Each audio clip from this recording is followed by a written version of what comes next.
जय हिंद दोस्तों। आज हम लोग पढ़ेंगे संधि। संधि किसे कहते हैं? जैसा कि यहाँ पीडीएफ में हम दिखाई दे रहा होगा, संधि दो पदों में संयोजन होने पर जब दो वर्ण पास पास आते हैं तब उनमें जो विकार सहित मेल होता है उसे संधि कहते हैं। यानी वर्णों के पास पास आना ही संधि है, अथवा दो वर्णों के मेल को ही संधि कहते हैं। संधि मुख्यतः तीन प्रकार की होती है: अच संधि अर्थात स्वर संधि, हल संधि अर्थात व्यंजन संधि और विसर्ग संधि। इस तरह से संधि की संख्या कितनी हो गई? तीन: स्वर संधि, व्यंजन संधि और विसर्ग संधि। अब हम लोग देखेंगे स्वर संधि किसे कहते हैं। एक स्वर के साथ दूसरे स्वर का मेल होने से जो परिवर्तन होता है उसे स्वर संधि या अच संधि कहते हैं। स्वर संधि के निम्नलिखित 5 मुख्य उपभेद होते हैं। कितने? 5 मुख्य उपभेद हैं। मुख्य भेद ही नहीं, मुख्य उपभेद हैं, जिसके अंतर्गत दीर्घ संधि, गुण संधि, अयाधि संधि, वृद्ध संधि यानी दीर्घ संधि,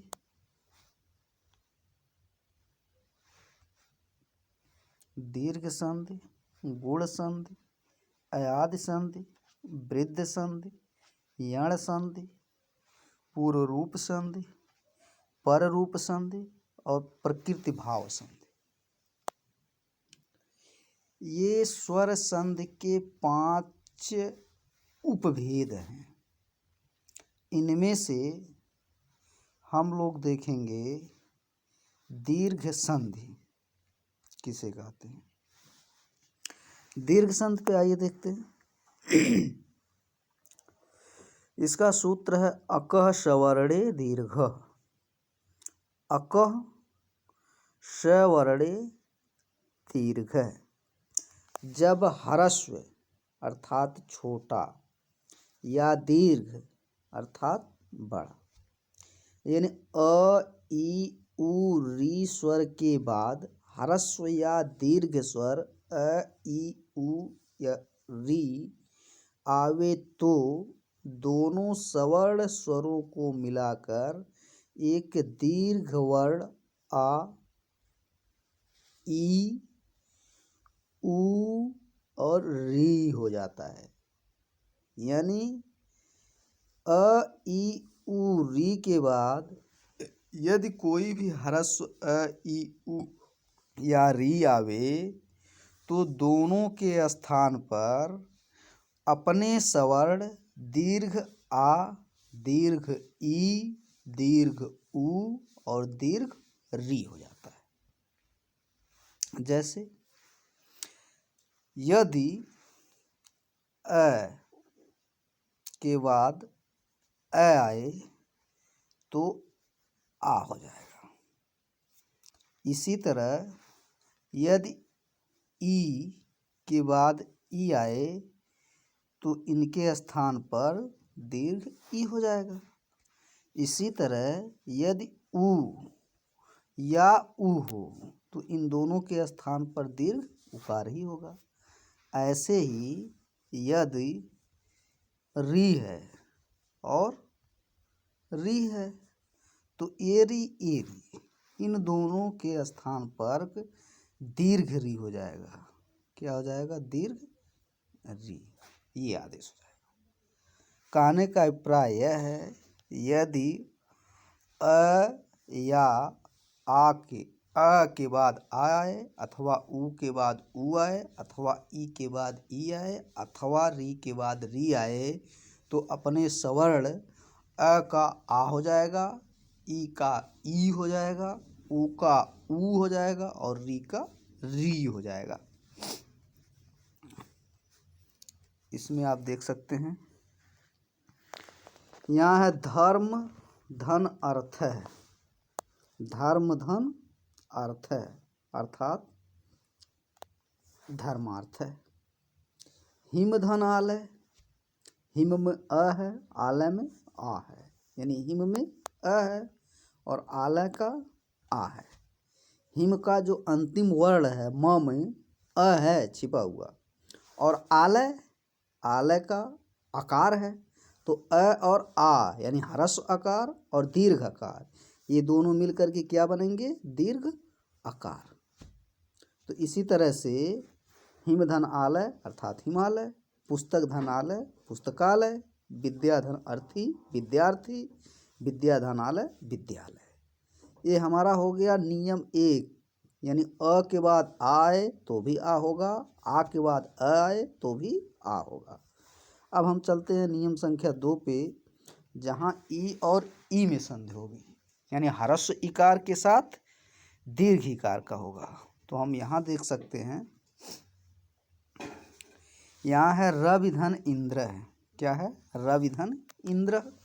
तो रवि में जो ये रवि है, रवि में ह्रस्व इकार है। कौन सा इकार है? ह्रस्व। रवि। और क्या है? इंद्र। इंद्र। तो रवि में भी ह्रस्व इकार है और इंद्र में भी ह्रस्व इकार है। तो दोनों में जब संधि होगी या दोनों जब एक साथ मिलेंगे तो वहाँ कौन सा इकार आ जाएगा? दीर्घ इकार आ जाएगा। इसी तरह गिर ईश है, गिरीश है। इसमें देखिए गिर ईश, गिरीश में यहाँ आप देखेंगे गिर में ह्रस्व इकार और ईश में दीर्घ इकार। तो ह्रस्व इकार और दीर्घ इकार मिल करके दीर्घ इकार ही होंगे। ऐसे ही मुनि में है, मुनि में मुनि का ह्रस्व इकार और ईश का दीर्घ इकार मिल करके जब बनेगा मुनीश, तो यहाँ दीर्घ इकार हो जाएगा। ऐसे नार इंदु में, यानी नारीन नारिंदु हो जाएगा। तो नारी, नारी में कौन सा इकार है? दीर्घ इकार है, ये वाला। और इंद्र में ह्रस्व इकार है, ये। तो ये दोनों मिलेंगे तो क्या हो जाएगा? दीर्घ इकार ही। तो बन जाएगा क्या? नारिंदु। ऐसे ही नदी धन ईश, नदी से हो जाएगा। मही धन ईश, मही से हो जाएगा। ये हुआ ई और ई का मेल। अब नियम संख्या 3 में हम देखते हैं उ और उ, यानी ह्रस्व उकार और दीर्घ उकार, ये दोनों मिलने पर ही दीर्घ होगा। चाहे दीर्घ उकार पहले हो या ह्रस्व उकार बाद में हो, दोनों में जब मेल होगा या दोनों एक दूसरे के समीप आएंगे या पास पास आएंगे तो वहाँ दीर्घ उकार ही होगा। चाहे ये वाला पहले हो अथवा दीर्घ उकार पहले हो, या फिर दीर्घ उकार पहले हो या बाद में ह्रस्व उकार हो। इन दोनों के मिलने पर दीर्घ उकार ही होगा, ऐसा आपको समझना है। इस तरह से होगा भानु धन उदय, यानी ह्रस्व उकार मिलकर के दीर्घ उकार बने हैं। विदु धन उदय, विधुदय, ये भी ह्रस्व उकार मिलकर के दीर्घ उकार बने हैं। लघु ऊर्मी, लघु धन ऊर्मी, लघु का ह्रस्व उकार और ऊर्मी का दीर्घ उकार, इस तरह से दोनों मिलकर के दीर्घ उकार बने हैं। तो बन गया लघुर्मी, सिंदूर्मी, बधुत्सव, बधुलेख, भूर्ध्व, बधु ऊर्जा।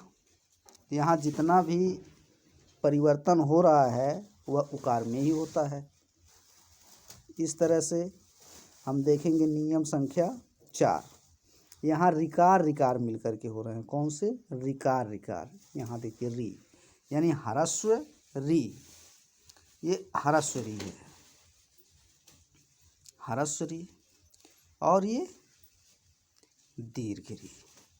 ये दोनों री जब मिलेंगे तो क्या बन जाएगा? दीर्घ री ही बनेगा।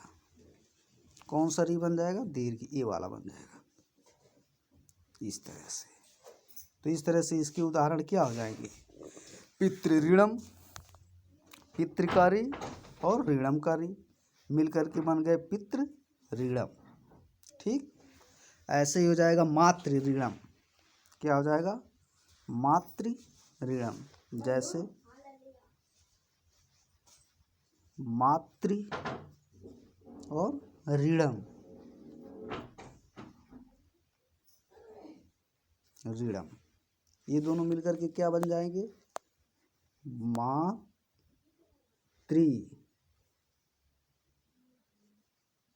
ऋणम। हो गया मातृ ऋणम।